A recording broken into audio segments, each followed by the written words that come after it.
forever. Hallelujah. Hallelujah.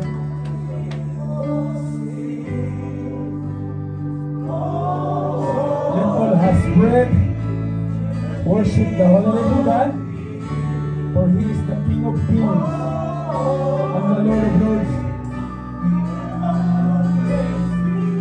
Yes, Lord. Hallelujah.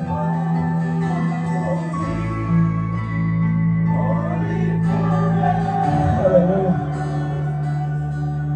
Hallelujah. Hallelujah, Jesus. Hear our cries, Lord. Hear our voice as we sing and adore your name, Lord. We want to honor you. We want to encounter you, Lord. Hallelujah. Hear our cries, O Lord. Na ngayong gabi, Panginoon, may babaguhin ka sa bawat buhay ng bawat isa sa amin. Ngayong gabi, meron kang bagong gagawin sa aming mga buhay. Allow your Lord, allow your Holy Spirit to manifest sa aming mga buhay, na ang iyong mga salita na binitawan sa aming kalagitnaan will not return to you void, but it will accomplish new things and new beginning sa aming buhay pananampalataya, na matagpuan mo kami, Panginoon, na wala kaming ibang isinisigaw, kundi marinig mo ang aming mga pag-awit, marinig mo ang aming pagsusumamo, Panginoon. And right now, Lord, I ask your holy presence to continue to manifest habang sama-sama namin tatanggapin ang mensahe mo. Lord, maraming salamat na muli, Panginoon, natagpuan mo ang bawat isa sa amin na nagpupuri sa inyo. At maraming salamat, Panginoon, na muli niloob mo, O Diyos, na maging ang buhay ko ay magiging daluyan ng iyong salita, na siyang aming maririnig at siyang magiging mag-lead sa aming buhay pananampalataya, na mas lalo naming panghawakan, na sa mga huling araw, Panginoon, mas lalong mag-aapoy ang aming relasyon, pananampalataya sa inyo, na apart from you, we cannot do anything, but in you, nothing is impossible. Right now, Lord, ihanda mo ang bawat puso ng iyong mga anak, na tanging ang aral mo ang siyang aming marinig.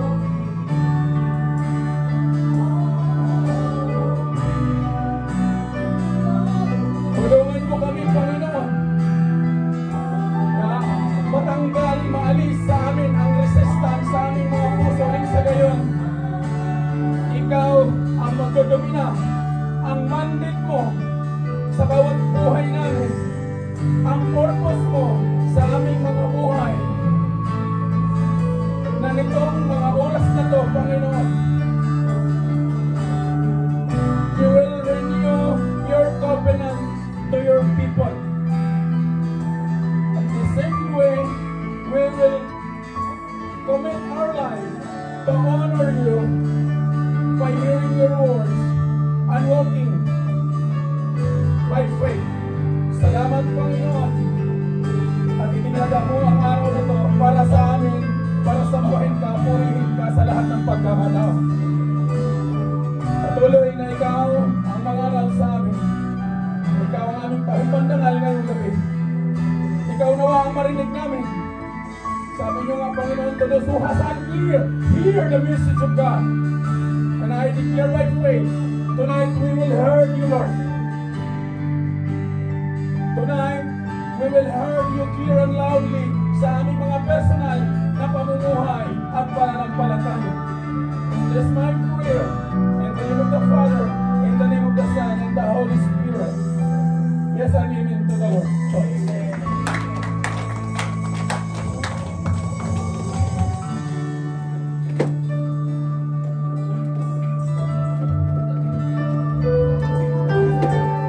Amen.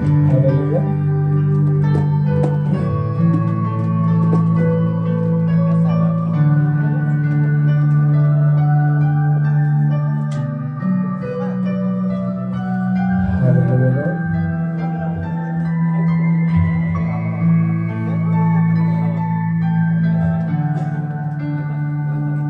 Isang mapagpalang gabi at welcome sa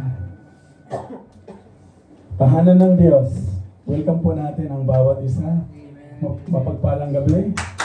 Praise God. Gano'n lang tayo natagpuan ng Lord. Salamat sa Panginoon. Welcome po natin yung ngayon natin nakasama. Praise God. Si Kuya Peter. Praise God. Kuya Mark. Amen. Praise God. Praise God. Hallelujah. Salamat sa Panginoon. Salamat sa inyong mga buhay. Praise God. Welcome. Amen.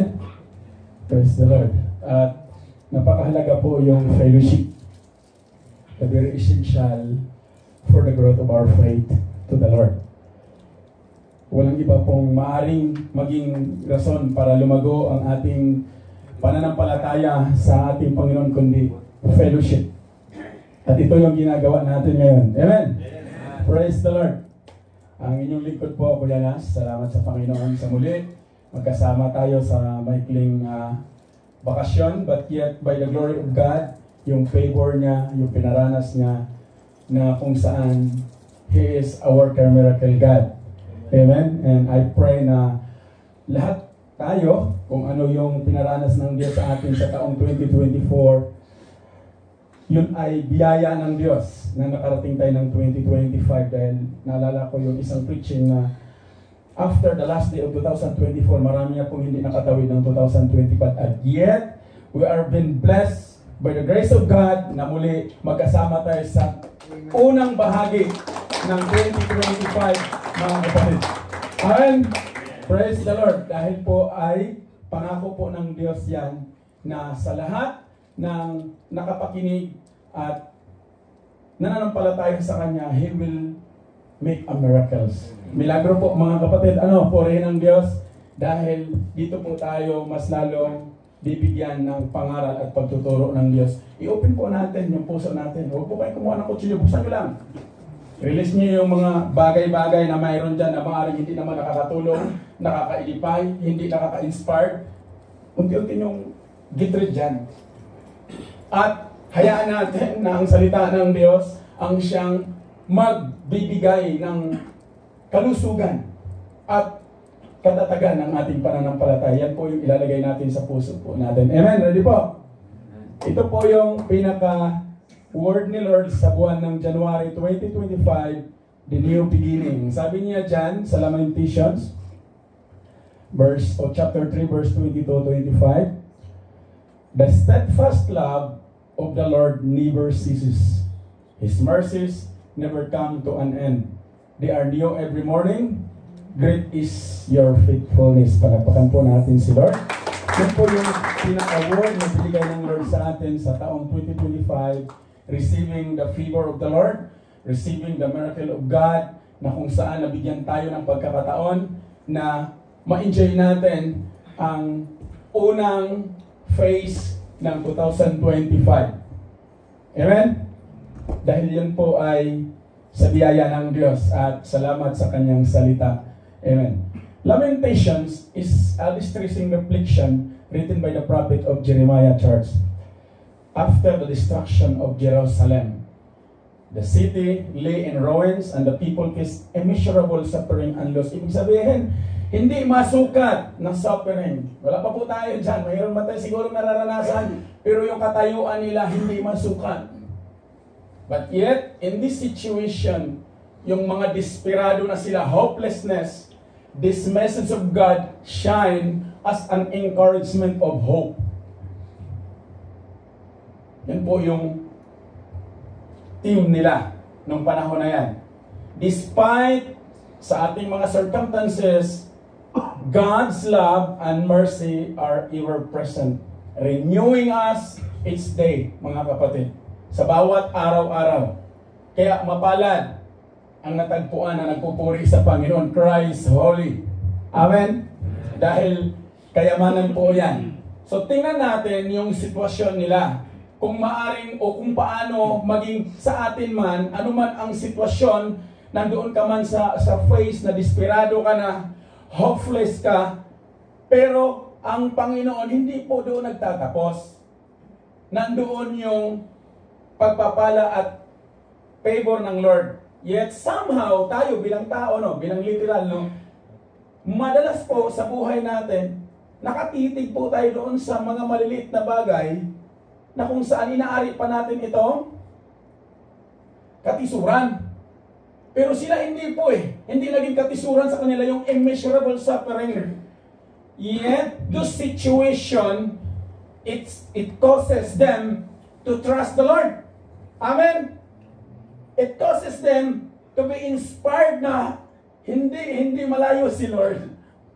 Purihin ang Panginoon. Yun po yung katayuan nila. Kaya mahalaga po na sa bawat segundo ng buhay natin, there is new beginning. Unless na lang ayaw po natin. But yet, glory to God, nawa loobin ng Lord na lahat po tayo handa sa bago na gagawin ng Diyos sa atin. Bago, mga kapatid. Bago. Kaya, yung pag-uusapan natin ngayon, nawa ito ay magkaroon sa atin ng aral na mayroon palang hinahanda ang Diyos sa atin. Yet, alamin natin, ano ba yung mga rason, bakit yung bago na gusto ng Diyos sa buhay natin, hindi siya nagaganap o hindi naging buhay dahil iba yung ating ginugusto, yung ating mga sariling kalooban. Kaya alamin natin, paano ba natin makikita at mararanasan sa buhay na ito ang mga bagong pag-asa at mga plano ng Diyos sa ating mga buhay. Malinaw po yung tanong. Amen? Madalas po, paano nga ba, Lord? Meron po tayong Word of God, nasa fellowship tayo, but yet somehow, Lord, bakit parang ang layo, ang tagal? So tingnan po natin ang sabi ng Panginoon sa kanyang mga salita kung paano ito magaganap sa buhay natin. Nakita niyo po yung picture na yan? New beginning. Pag mayroon pong bago, di po ba di pa yung pangalagaan, kinocultivate? Pag bago po araw-araw sa buhay natin si Lord, ang kanyang salita, di po ba i-cultivate natin? Amen? Di ba pangalagaan natin? Di ba bakuran natin? Na hindi ito ma-devour o hindi manakaw ng mga bagay na hindi naman nakakatulong. So yan po yung ating pag-uusapan ngayon, mga kapatid. Dito po tayo. Pupunta tayo kay Isaiah. Sa Isaiah chapter 43, verse 18 to 19, ito po yung ang sinabi ng salita ng Diyos. Ito ang sabi niya, ilibing mo na sa limot at huwag nang alalahanin pa ang mga nangyari noong unang panahon. Kung balikan natin yung lament, mga kapatid, sa distress nila, hindi ho sila doon nakapako. Hindi ho sila doon tumigil. But yet, they are looking for the favor of God, yung hope na galing sa Panginoon. Amen? At yun yung gusto ng Diyos sa bawat bago ng ating buhay, lalo na sa taong ito, mga kapatid. So ito yung sinabi ni Isaiah, ilibing mo sa limot. Tayo po bilang tao, ito pong lagi natin ginagawa. Nilibing ko na, Brad. Ang malaki po problema natin bilang tao, pinaglalamayan pa natin. Hindi lang yun, pinaglalapida pa. Pagdating sa isang taon, binabalikan. Normal. Tama? Kaya no wonder bakit hindi nagkaroon ng kapangyarihan, nagrima ang salita ng Diyos just because hindi problema si Lord. Ang malaki pong issue, tayo po. At ang sabi niya dyan, huwag nang alalahanin pa, huwag mo nang lingunin. Kung ano man yung nagawa o nangyari noong 2024, kung hindi man yun naka-edify sa iyong pananampalataya, ilibing mo na, kapatid. Huwag mo nang palagyan ng plaki. Because day to day, there is new in the morning. Yan yung sinabi ng laman. Now, sa buhay po natin, paano po ito maaaring makatulong sa ating pananampalataya? Yun po yung aalamin natin ngayon. Dahil karamihan po sa atin, hindi nakatawid. Mas memoryado natin yung mga sama ng loob at mga bagay-bagay na negatibo kaysa salita ng Diyos. Not hear what I'm not saying, but we should face the truth, and this is the reality in life. Kaya mahalaga na ngayon, ang sabi niya dyan, ang mga nangyari noong unang panahon, bakit? Dahil mayroon pong pangako si Lord. Masdan mo, ako ay gagawa ng isang bagong bagay. Kaya po, madalas hindi natin nakikita yung bago na ginagawa ng Diyos sa ating mga buhay, yung mga beginning, just because hindi po tayo umaabante. Lagi nating inaalala. Yung mga lumipas, memoryado pati pizza. Sinong kasama taon? Kaya somehow, yung biyaya at grasya at plano ng Diyos, parang ang layo ba si Lord? Lahat po tayo may mga tinatawag na circumstances. Walang-wala po ito, mga kapatid, doon sa naranasan nila. Yung desperado na sila, saan ba si Lord? But yet, at the end of their situation, they are looking for the very God na kung saan nagpadala ng mensahe. And the same today sa ating mga buhay. Sabi na dyan, gagawa ako ng isang daan sa disyerto o sa gitna ng disyerto at magkakaroon ng ilog sa lugar na ito. Stream. Papadadalawin ni Lord ang stream of life sa bawat isa sa atin. At yan po yung ating titingnan ngayon, mga kapatid. And I hope and I pray na pag sinasabing ilibing, huwag mo na lingunin. Nag-u-open si Lord ng bago. The Israelites were in exile during those days, facing despair and uncertainty. The Lord's message to Isaiah were meant to bring hope and assurance of God's faithfulness.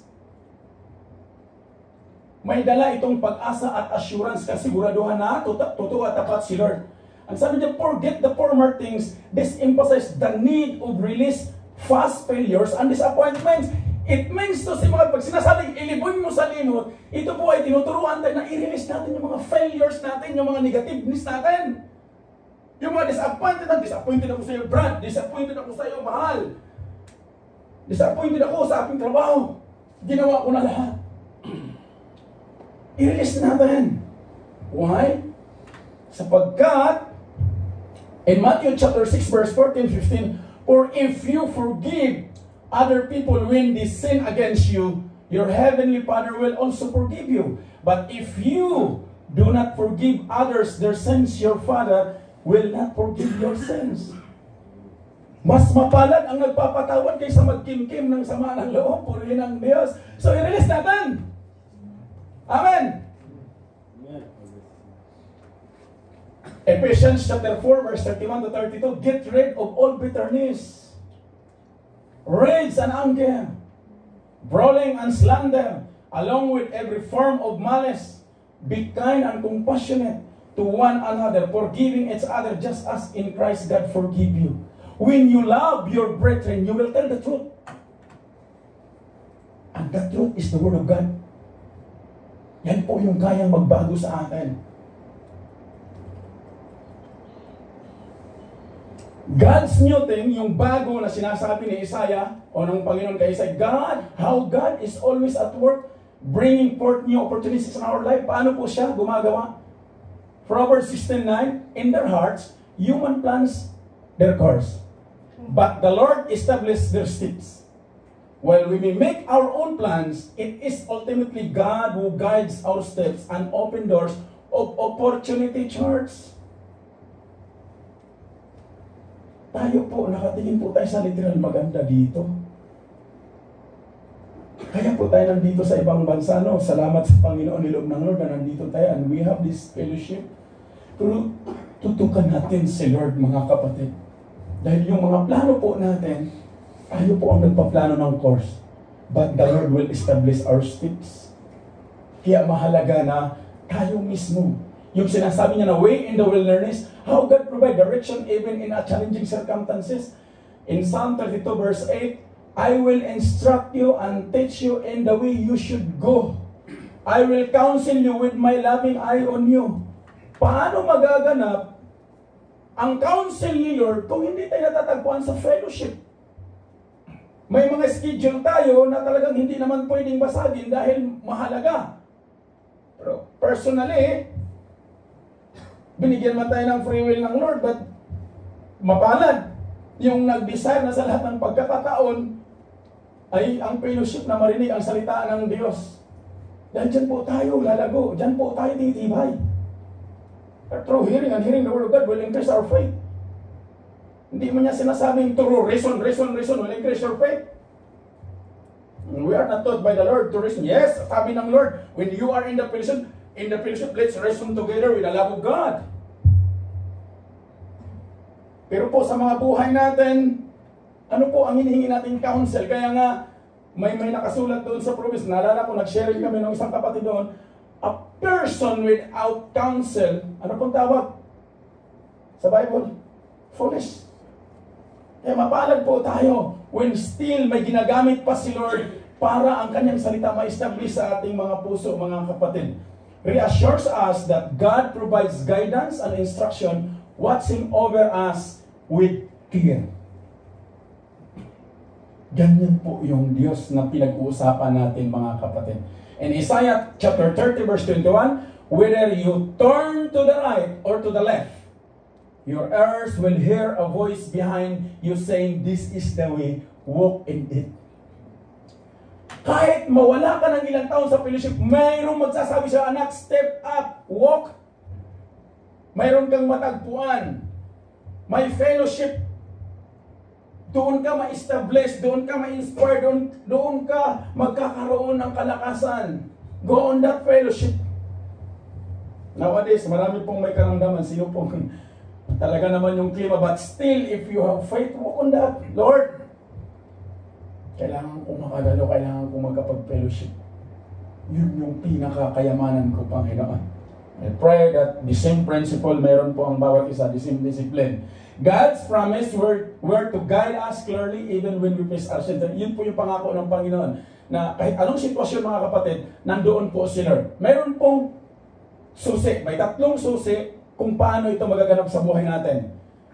Yung bago o new beginning. Una, forgiveness and letting go. Ephesians 4 chapter 32. Be kind to one another, tender-hearted, forgiving one another as God in Christ forgive you. Holding on to the fast can hinder our spiritual growth. Pag hindi po natin bitawan yung mga lumipas, mga kapatid, yan po yung rason na hindi magkaroon ng growth yung ating spiritual na pamumuhay. Yes, we can claim of identity as Christians, but the Word of God said, they know Jesus, but their hearts away from the Lord.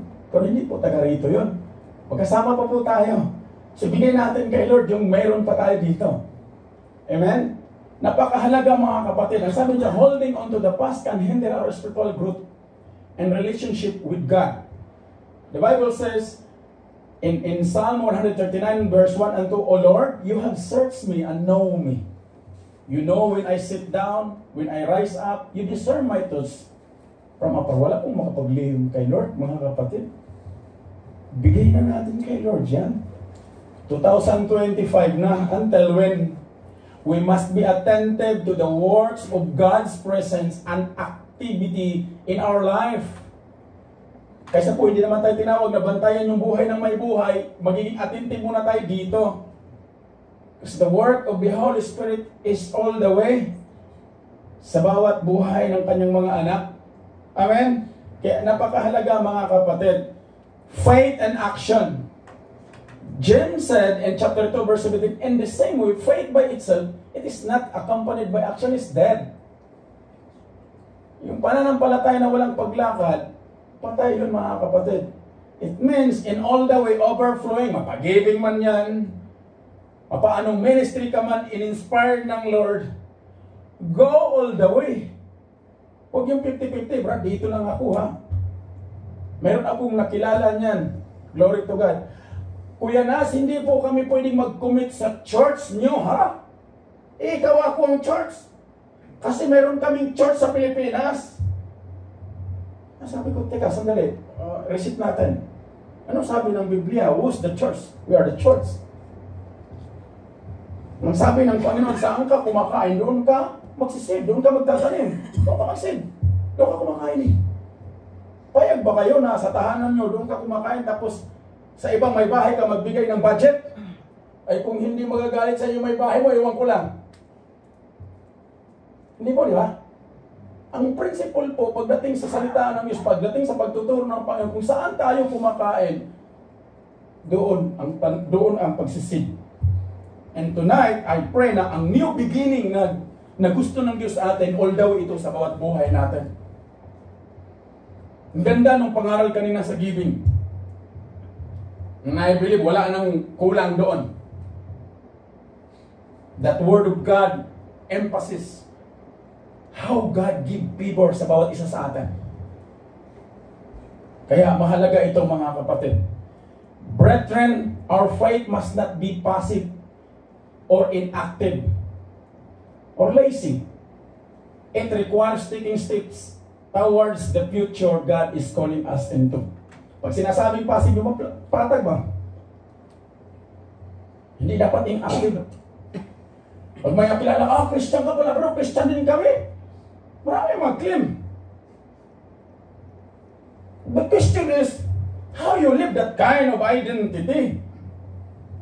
Alam niyo po, pinaka-testimony dyan sa Bible, Apostle Paul, when he encountered the Lord, hinubad niya yung kanyang Pharisee. At even to the extent na doon na siya sa kulungan, nakakadina, nakabantay, but still, he testified the Lord. Sabi nga niya ito yung oportunidad na ma-expand pa yung gospel. Tayo po, mga kapatid, kasunod lang tayo ng konti. Heart, kumusta ka dyan, heart? Kaya nga sabi ni David sa Psalm 102, bless the Lord, O my soul, and do not forget thy benefits. Soul, nandiyan ka, di ba? Huwag mong kalimutan yung benepisyo ng pagbibigay ni Lord sa atin ng kalakasan. Purihin natin si Lord. Amen? Kaya mahalaga, mga kapatid, na maging yung ating pamumuhay pananampalataya, magkaroon ito ng seed. Salita ng Diyos, seed yan. Pag dumating sa atin, ano pong ginawa natin? Did we cultivate? Sa literal po, di ba? Pag mayroon po tayong sa kasalukuyan, when we build our house, when we build something na pinaplano, di ba? Nakaplano lahat. May fencing pa yan. May mga cover yan. Naka-CCTV pa. How about the Word of God? Nag-import po ba tayo na bakuran ito sa ating puso?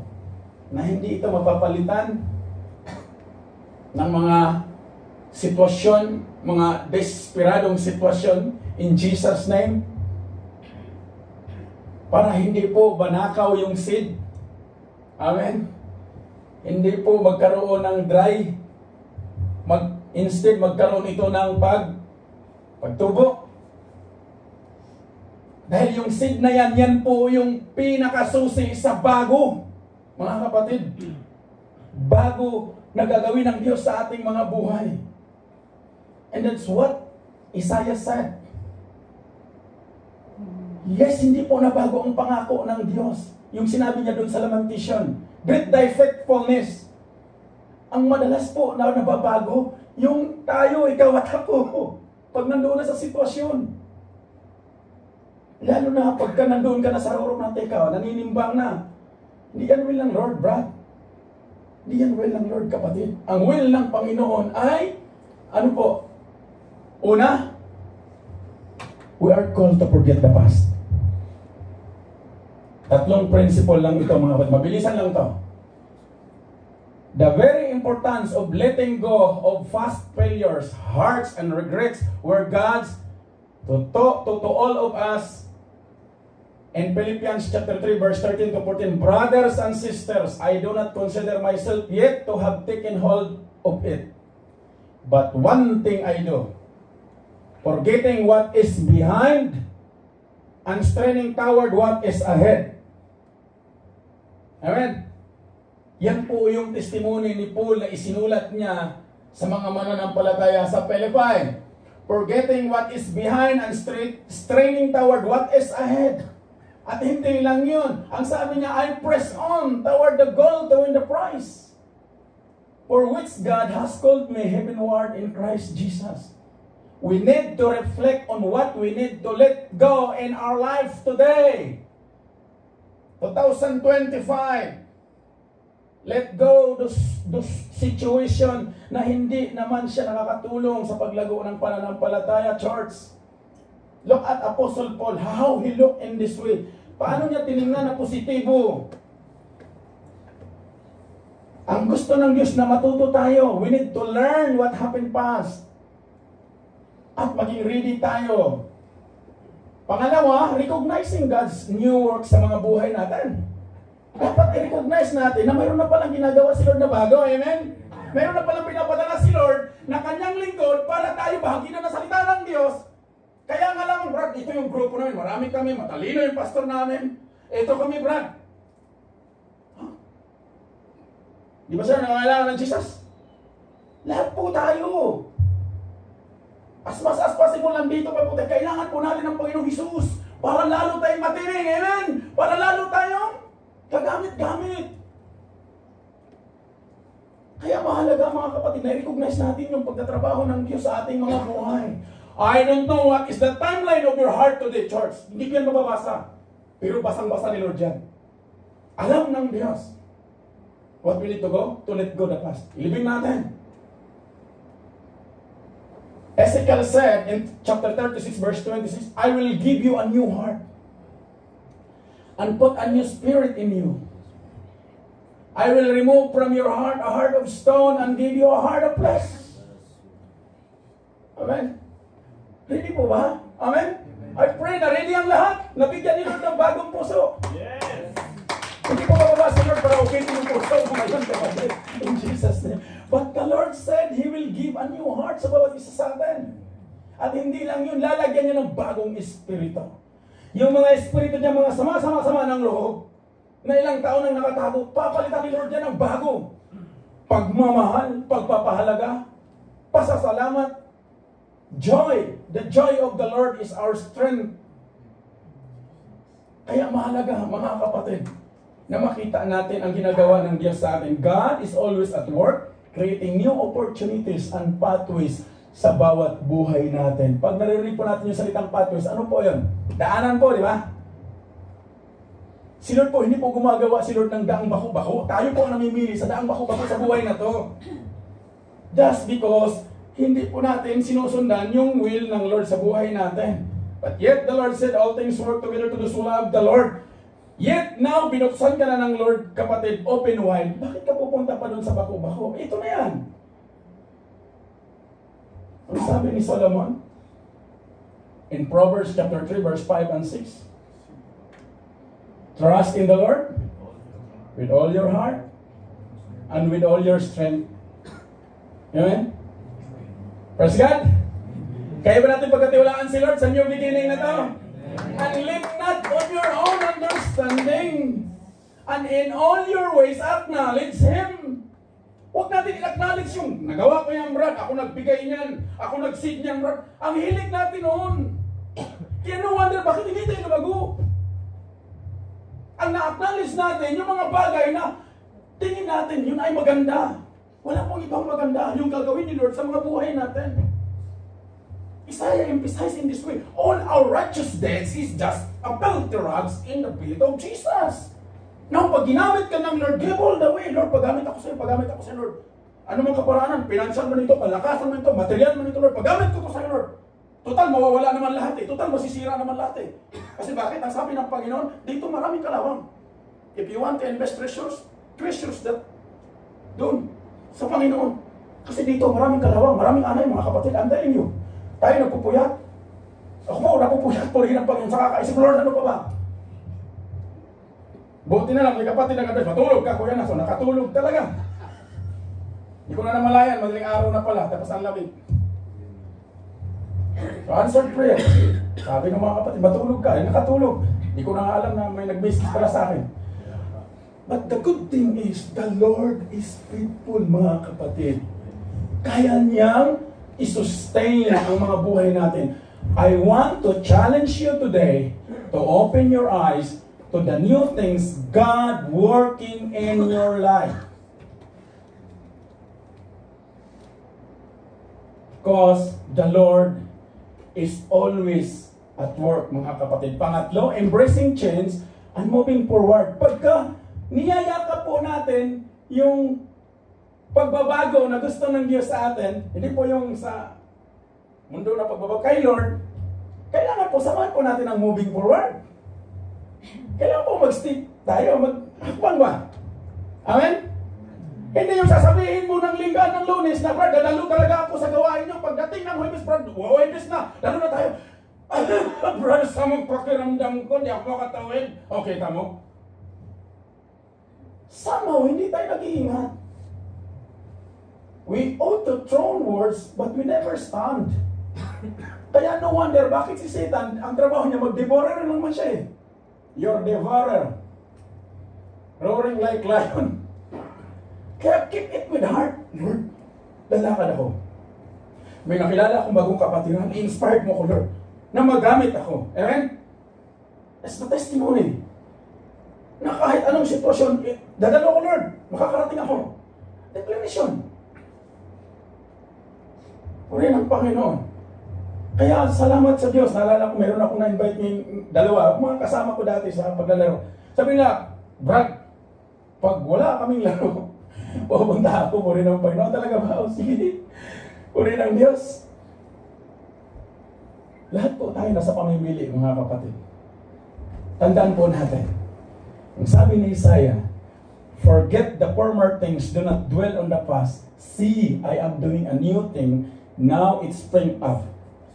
Do you not perceive it? I am making a way in the wilderness and streams in the wasteland. Pag may mga naganap po sa atin, mga kapatid, na crisis, hindi po yung crisis na nagbubumbahan na.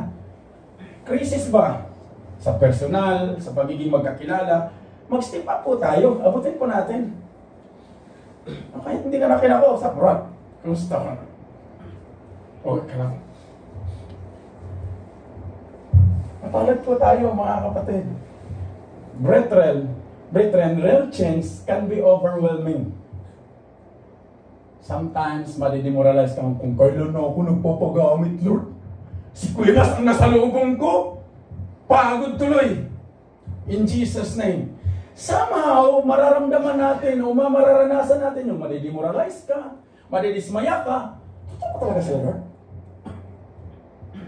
Ang katotohanan po si Lord, totoo. Pero paano po tayo tumingin?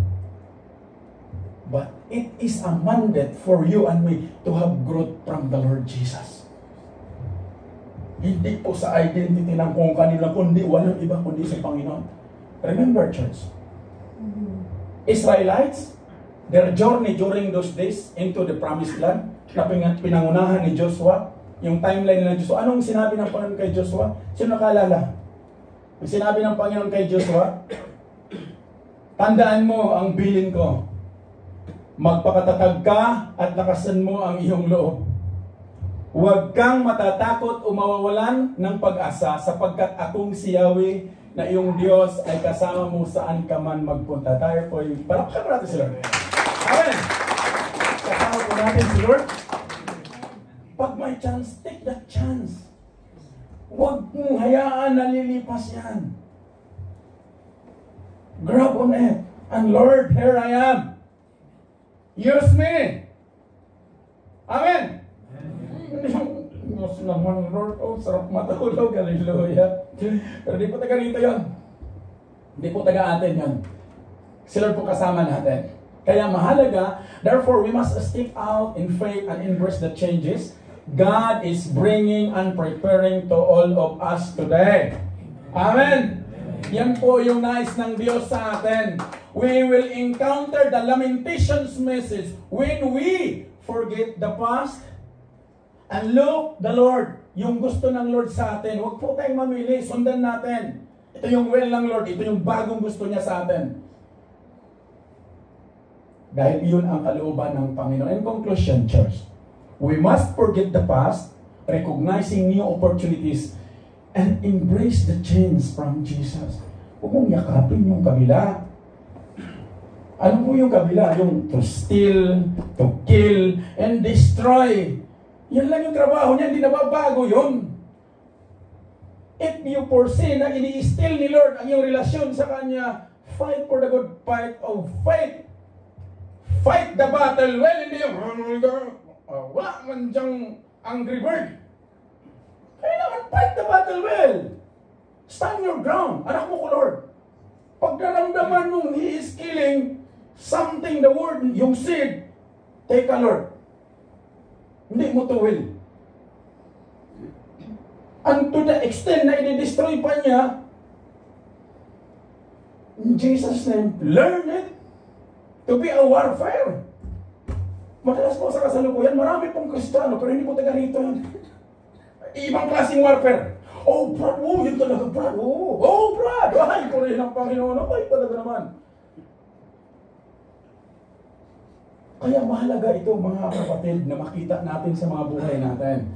The call to forget the past, recognizing God's work sa ating mga buhay, embrace the change, and ready to move forward.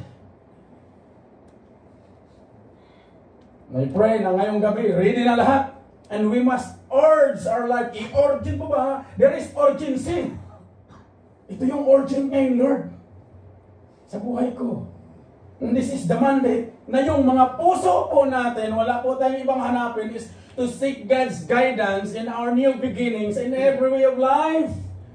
Huwag po natin hanapin yung simpatya ni Brad, ni Sister. Hanapin po natin si Lord. Amen? Dahil yun po yung pinakakalakasan natin to embrace the new beginning, church. And that's what God wants about isa sa atin. Na hindi lang basta natin ma-enjoy, kundi maranasan natin yung pangako ng Panginoon. And let's look what new beginning God might be calling. Yung mighty God na meron tayo, meron po siyang plano sa bawat isa sa atin. And seek more prayer, and somehow today, you need counsel on this journey of life, kapatid. Huwag mong sarilinin. When somebody used by the Lord to counsel you, makinig ka. Sundan mo lang. Do not battle in your own way.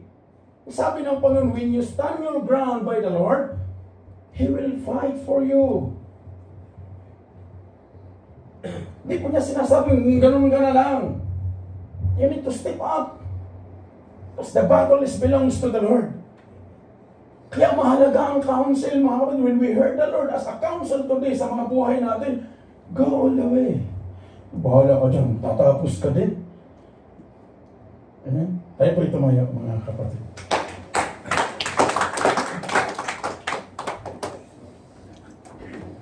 In application, church. Hallelujah. Proverbs chapter 19 verse 20, the word of God said, listen to advice and accept discipline, and at the end you will be counted among the wise.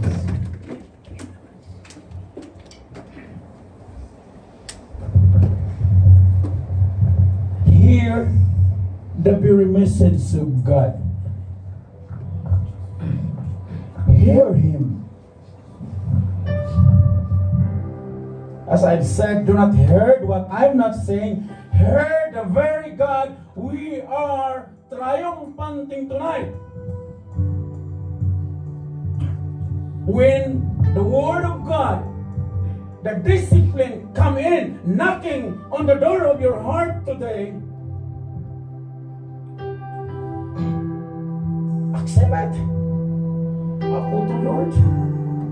Ang tagal ko na palang mananampalataya, pero para lang akong bula. Tatalbog-talbog na walang ginakalbugan. Far beyond my heart could ever. Let go! Let God who sees, Let go mo, kapatid. let God sees and knows. Allow the Lord. Allow the very message of God to give His love to penetrate sa iyong puso. We must be encouraged to open heart of guidance and correction to gain wisdom. Wala pong tama sa atin. Ang Panginoong Hesus ang tama dahil nagkatawang tao siya. Hinubad niya ang kanyang pagka-Diyos. Dinala niya sa atin, sa harapan natin, yung buhay na kasiyasiya at masagana. That's what it is.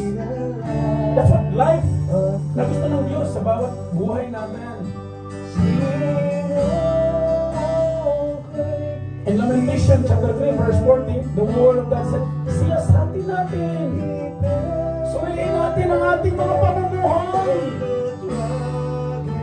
At tayo manong balik sa Panginoon.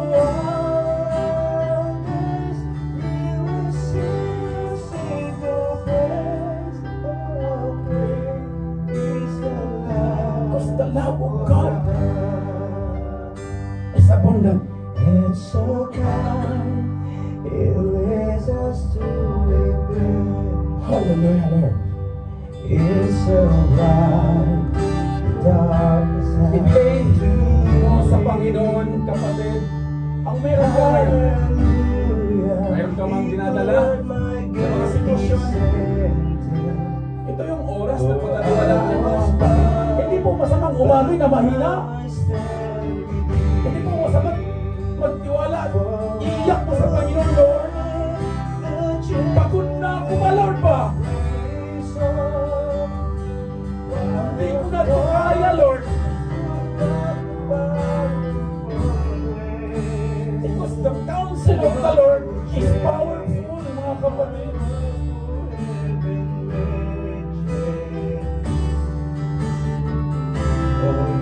Ang gusto lang ng Panginoon na matuto tayong umamin.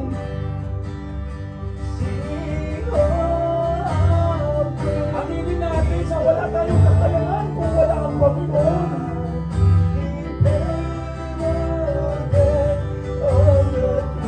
Dahil sa ating mga kahinaan doon tayo gagamitin ng Diyos. Na sa mga huling araw na to, matagpuan tayo para sa kanyang harvest, mga kapatid. And this is the prayer. Ito yung panalangin ko sa Panginoon, sa iglesyang ito. Nalalabas ang bawat lingkod ng Diyos na magpuspos ng kanyang kapangyarihan. Gagamitin ang mga labi, gagamitin ang mga buhay na magiging buhay na patuloy.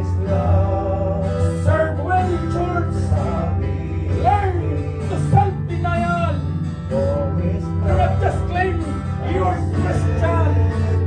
Claim that Jesus is in you. Kasama mo ang Panginoon Jesus. Yakapin ang pinakapagmamahal ng Diyos. Kami bilang pamilya doon sa Pilipinas, wala kami ibang pinag-usapan at yayakap na pagdating ng 2025, yayakapin natin ang pagmamahal ng Diyos dahil yung kayamanan natin. At the same message sa unang phase ng taong ito, mga kapatid, yakapin mo ang pagbabago na galing sa Panginoon. Hayaan mo na ang banal na Espiritu ng Diyos ang siyang maglilid sa mga desisyon na gagawin mo, kapatid. In this life, many are the plans of man's heart.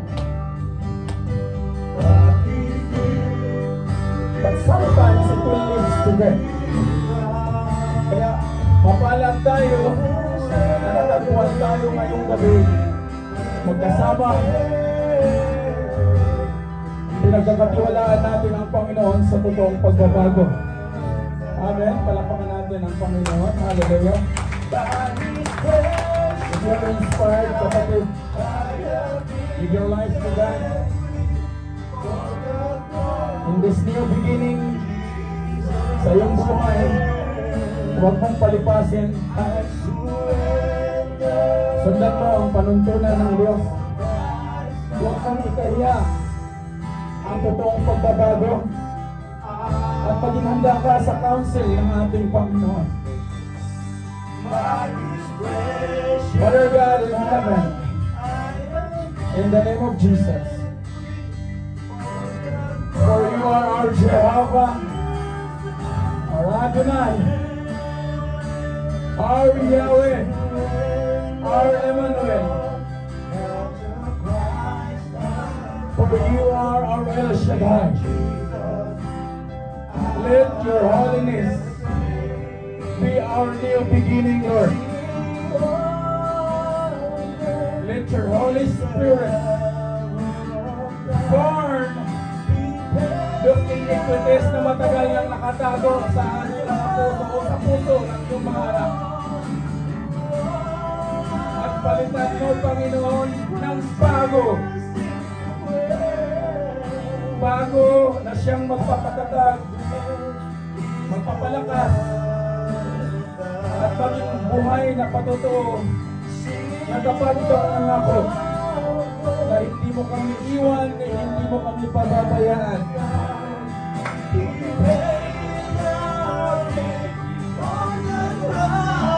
Hallelujah. Hallelujah, Lord. Hallelujah. Maranatha, Lord, come with us and do not be delayed. Paikliin mo ang araw, Panginoon, nang sa gayon matagpuan mo kami, O Diyos. Matagpuan mo kami at maisama mo kami sa pinakapangako mo, Panginoon.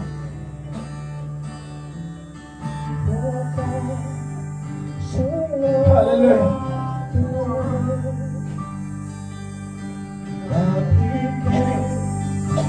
Sa mga oras na to, Lord,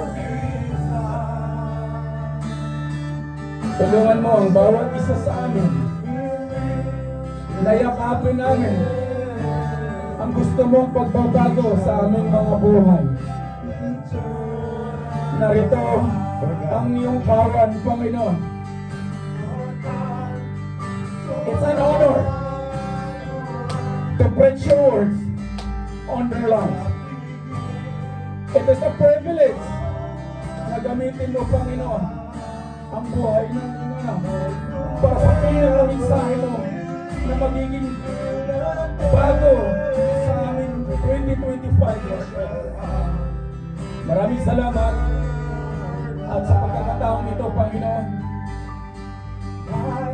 let your mighty hands to cover and mold sa aming mga buhay. Lord, I pray that tonight, this congregation, their life will never be the same again. For you know the plans for us, even. Plans to prosper us, plans to give us hope and the future. And right now, Lord, I pray that this church will walk by faith and not by sight. And this church will stand on the very foundation of rock. And that rock, walang iba kundi kayo, Panginoon. Kaya, ngayong gabi,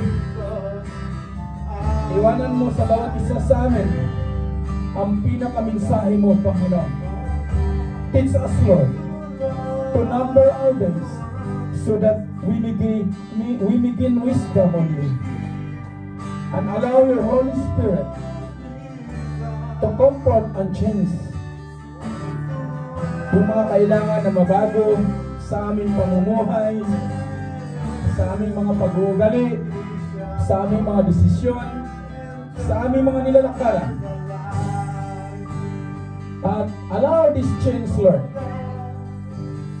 na kasama, Panginoon, ang aming mga mahal sa buhay. Maraming salamat. Patuloy na kayo ang may taas, mapapurihan, at mapaparangalan sa lahat ng mga pagbabago na magaganap sa bawat buhay ng iyong mga anak sa 2025. In the name of the Father, in the name of the Son, and the Holy Spirit. Church, claim and declare the new change is all the way that comes from our Lord Jesus. Just receive it by faith. In Jesus' name, Amen.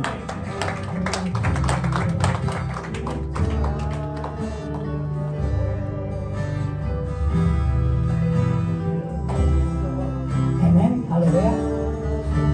Sama-sama natin sa iluhan, salita ng Panginoon, na inilagak niya sa ating kalagitnaan sa gabi nito. Oh gracious Father, we thank you so much for being a compassionate in the midst of us tonight, O Lord God. For the word, hallelujah, that you are given for the King and principle of Father God. We thank you so much. Get all this, O Lord God, in the bottom of our heart, that we may not forget, O Lord God, as long as we walk in this world. Hallelujah. Let your word be shine and light in our life, O Lord. Hallelujah. And seal this word, hallelujah, in our heart. Thank you so much, Father God. Hallelujah. At amin din pong ipinagpapasalamat, O Lord God. Hallelujah. Ang katagumpayan ng gawain mong ito, Lord God. Salamat po, Lord. Hallelujah. Dahil pinagtagumpay mo ng mga mayamang salita ang gabing ito sa aming mga buhay, Lord. At dalangin ko, Lord God, na ito ay lalago katulad ng isang puno sa tabi ng batisan. At ito ay magiging fruitful, hallelujah, sa bawat buhay namin. Salamat, O Lord God. Maraming salamat po sa iyong pagmamahal. At sa aming pansamantalang paghihiwalay, O Lord, patuloy na inilalagak po sa iyong mga kamay. Ang bawat kalitasan, ang bawat isa, lalo na ang ginagamit mo sa transport nito, O Lord God. Thank you so much, O Lord God, hallelujah, sa pagpapaunlak ng mga kapatid na naririto ngayon, O Lord God. Patuloy na ang pagpapala at patuloy na makatang nila, O Lord God, kasama po pamilya. Given sa aming pagsasaluhan, O Lord God, na kung paano mo kami pinusog sa iyong salita, O Lord God, sa gabi ito. Lord, we thank you so much dahil pupusugin mo rin, O Lord God, ang aming katawan lupa sa mga inihanda ng mga kapatid, O Lord God. Patuloy na gamitin mo sila at pagpalain ang kanilang mga buhay sa paggamit, O Lord God, ng mga talento na pinagkaloob ko. Maraming salamat po, O Lord, hallelujah. Lalo-lalo sa ginamit po, O Lord God, sa gabi ito na naging mouthpiece ng iyong mga mayayamang salita, O Lord God. At sa lahat ng mga paggagawa, hallelujah, hallelujah, may kinilala mo from the opening prayer, O Lord God, up to victory prayer, O Lord God, hallelujah. We thank you so much, Father God.